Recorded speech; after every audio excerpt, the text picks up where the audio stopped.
हरियाणा में कांग्रेस की हार क्या हुई, इंडिया गठबंधन में साफ तौर पर दरारें दिखने लग गई हैं दोस्तों। यह कहना अतिशयोक्ति नहीं होगी कि इस वक्त इंडिया गठबंधन में जूतम पैजार चल रही है। और यहां पर मैं 3 जगहों का जिक्र करने वाला हूं। उत्तर प्रदेश में 10 सीटों में उपचुनाव होने वाले हैं। 6 सीटों के लिए अखिलेश यादव ने समाजवादी पार्टी के नामों की घोषणा कर दी बगैर कांग्रेस से चर्चा किए। दिल्ली में पार्टी के नेता लगातार कह रहे हैं कि हम चुनाव अपने दम पर लड़ेंगे, हमें किसी की जरूरत नहीं है। उधर महाराष्ट्र से बहुत गंभीर बयान सामने उभर कर आया है। उद्धव सेना कह रही है कि कांग्रेस स्पष्ट करे कि वो अकेले चुनाव लड़ना चाहती है या नहीं। मैं आपको बतलाना चाहता हूं दोस्तों, इस मुद्दे पर संजय राउत का बयान, और यह बयान इतना खतरनाक है कि अब गठबंधन पर बात आ गई है। संजय राउत का बयान आपके स्क्रीन पर। हरियाणा में इंडिया गठबंधन नहीं बन पाया क्योंकि कांग्रेस को लगता था कि वो अपनी ताकत से जीत जाएंगे, उन्हें सत्ता में कोई और भागीदार नहीं चाहिए। सीधा ताना मारा है, सीधा ताना मारा है यहां पर संजय राउत ने। बकौल संजय राउत, कांग्रेस ऐसा इसलिए कर रही है क्योंकि उसे सत्ता में कोई और भागीदार नहीं चाहिए।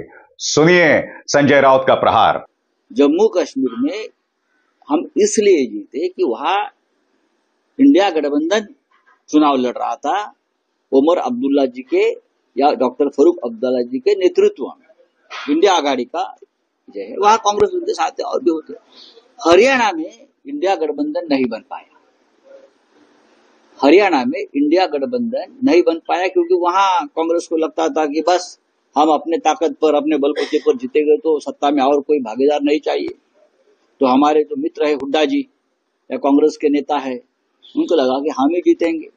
अगर समाजवादी पार्टी है अखिलेश जी की, आप है केजरीवाल साहब के नेतृत्व में, हमारे जैसे छोटे छोटे दल है, हमारे खाते में 1-2 सीटें आ जाती तो जरूर ये जो चित्र है, ये निर्णय है जो जनता ने दिया, उसमें जरूर बदलाव होता। और स्वाभाविक सी बात है दोस्तों, इसकी गूंज जो है महाराष्ट्र की सियासत में सुनाई दे रही है। कांग्रेस के नेता नाना पटोले सामने आते हैं और कहते हैं कि इस तरह का बयान सार्वजनिक तौर पर नहीं देना चाहिए। इस तरह के बयान से गठबंधन को नुकसान पहुंचता है। देखिए क्या कह रहे हैं कांग्रेस के नेता नाना पटोले। बिल्कुल चर्चा करेंगे क्योंकि सार्वजनिक रूप में इस तरह से अलायंस को एलिगेशन नहीं लगा सकते, ये हमारी भूमिका है। बिल्कुल हम आज चर्चा करेंगे। बिल्कुल आपत्ति है। उधर उद्धव सेना की सांसद प्रियंका चतुर्वेदी ने भी कांग्रेस को एक नसीहत दी है और उनकी नसीहत आपकी स्क्रीन पर।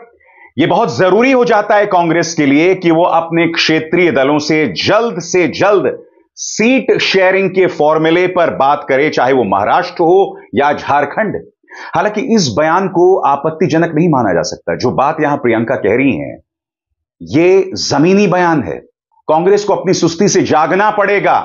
यहां जो नसीहत दे रही हैं प्रियंका चतुर्वेदी, उस पर गौर कीजिए। इसमें दो राय नहीं है कि संजय राउत जो कह रहे हैं या उद्धव सेना जो कह रही है, वो सीट शेयरिंग से पहले कांग्रेस पर दबाव बनाने की एक सोच है, एक प्रक्रिया है।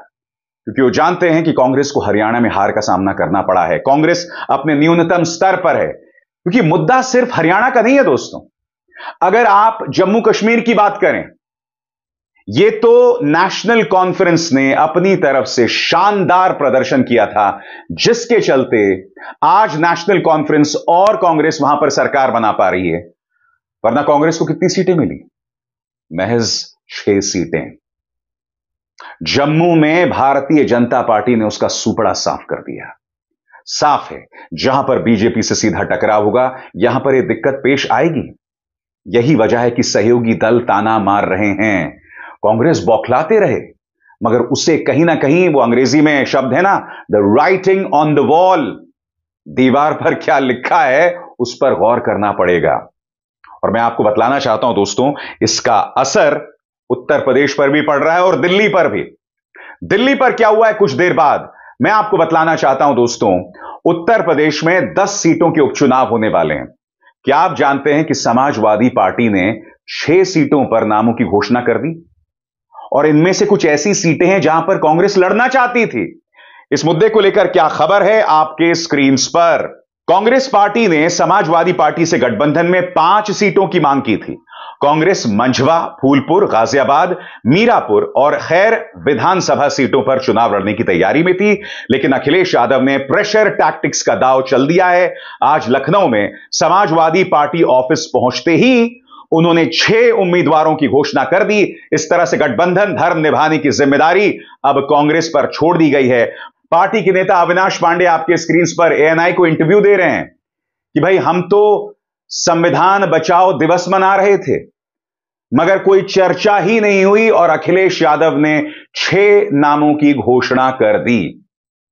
साफ तौर पर दोस्तों, कहीं ना कहीं यह सहयोगी दलों की बौखलाहट है, डेस्परेशन है कि कांग्रेस बहुत धीमी गति से काम करती है और ऊपर से एक अहंकार जो हमने हरियाणा में भी देखा। जी हां, याद है आपको किस तरह से दीपेंद्र हुड्डा एबीपी न्यूज के मंच पर आकर कहते हैं कि आम आदमी पार्टी क्या है, आम आदमी पार्टी कोई पार्टी नहीं है हरियाणा में। याद है कि नहीं आपको? सुनिए क्या कहा था दीपेंद्र हुड्डा ने। हमें आम आदमी पार्टी हरियाणा में कोई फैक्टर दिखती नहीं। आप भी जो इतनी लंबी चर्चा आम आदमी पार्टी पे कर रहे हैं हरियाणा में, हरियाणा के दर्शक बोर भी हो रहे होंगे क्योंकि आम आदमी पार्टी को फैक्टर ही नहीं है हरियाणा में। और ये अब मैं आपसे एक सवाल पूछना चाहता हूं, अगर आप आम आदमी पार्टी के साथ गुजरात में या दिल्ली में गठबंधन करना चाहते हैं अपना वजूद बचाने के लिए, तो क्या इस तरह का बयान देना चाहिए? आपको याद है दोस्तों, मध्य प्रदेश के चुनावों के दौरान किस तरह से कमलनाथ ने अखिलेश यादव के बारे में कहा था, अखिलेश वखिलेश। उसी तरह से समाजवादी पार्टी को भी कोई टिकट या कोई सीट नहीं दी गई हरियाणा में। आप बड़ा दिल रख सकते थे, आपने ऐसा नहीं किया। नतीजा आपके सामने है, ना खुदा ही मिला, ना विसाले सनम, ना घर के रहे, ना घाट के। हकीकत यही है दोस्तों, ना आप इंडिया गठबंधन को मजबूत कर पाए, वहां पर दरारें साफ तौर पर दिखाई दे रही हैं, और दूसरी तरफ आप चुनाव भी हार गए। आज राघव चड्ढा कह रहे हैं कि हम अकेले अपने दम पर चुनाव लड़ सकते हैं, हमें किसी की जरूरत नहीं है। साफ तौर पर अभी से तय हो गया कि फरवरी में जो दिल्ली के चुनाव होने वाले हैं, आम आदमी पार्टी अकेले चुनाव लड़ेगी। और जाहिर सी बात है, इस पर कांग्रेस क्या ही प्रतिक्रिया दे, क्योंकि पार्टी के नेता लगातार आम आदमी पार्टी पर हमला बोलते रहते हैं।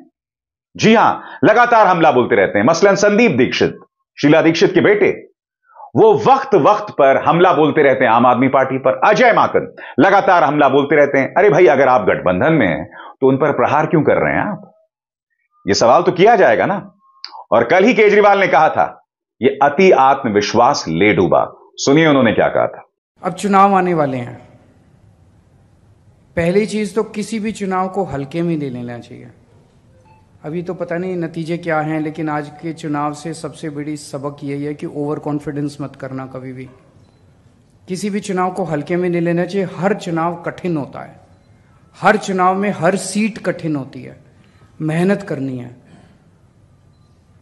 और लड़ाई मत करना, अपने एमएलएस के साथ लड़ाई मत करना। तो यकीनन दोस्तों, यह विपक्ष के लिए खतरे की घंटी है।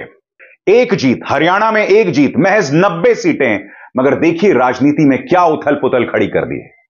कांग्रेस यह भी दावा नहीं कर सकती कि उसने जम्मू कश्मीर में जीत हासिल की है, क्योंकि महज 6 सीटें मिली हैं। यह मत भूलिए, ये जो 6 सीटें मिली हैं कांग्रेस की, यह उसका अब तक का सबसे खराब प्रदर्शन है।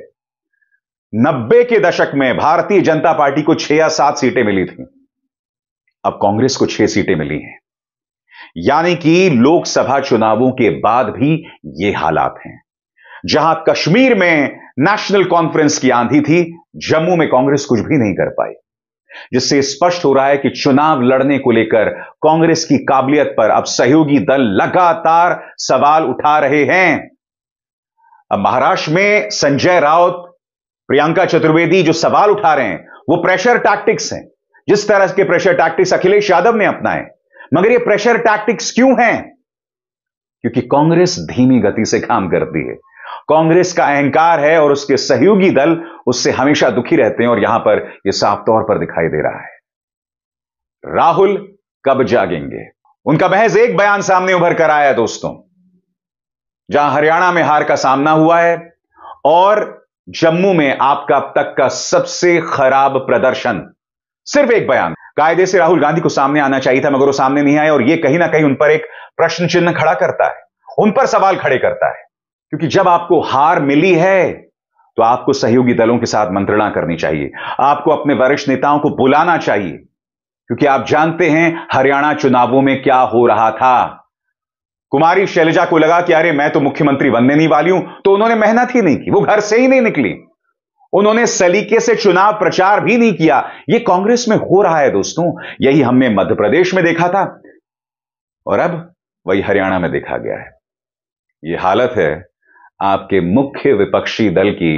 यह देश का दुर्भाग्य नहीं दोस्तों, तो और क्या है, क्योंकि एक लोकतंत्र के अंदर जब तक मुख्य विपक्षी दल मजबूत नहीं होगा, मजबूती से सत्ता पक्ष से सवाल नहीं करेगा, जो राहुल गांधी करते हैं, और आप जानते हैं कि मेरे मंच पर उसे मैं लगातार उठाता रहूंगा, मगर राजनीति करनी भी आनी चाहिए, राजनीति लड़नी भी आनी चाहिए, और सबसे बड़ी बात, राजनीति में अहंकार की कोई जगह नहीं होती।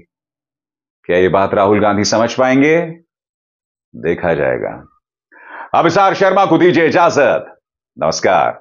स्वतंत्र और आजाद पत्रकारिता का समर्थन कीजिए, सच में मेरा साथी बनिए। बहुत आसान है दोस्तों, इस ज्वाइन बटन को दबाइए और आपके सामने आएंगे ये 3 विकल्प, इनमें से एक चुनिए और सच के इस सफर में मेरा साथी बनिए।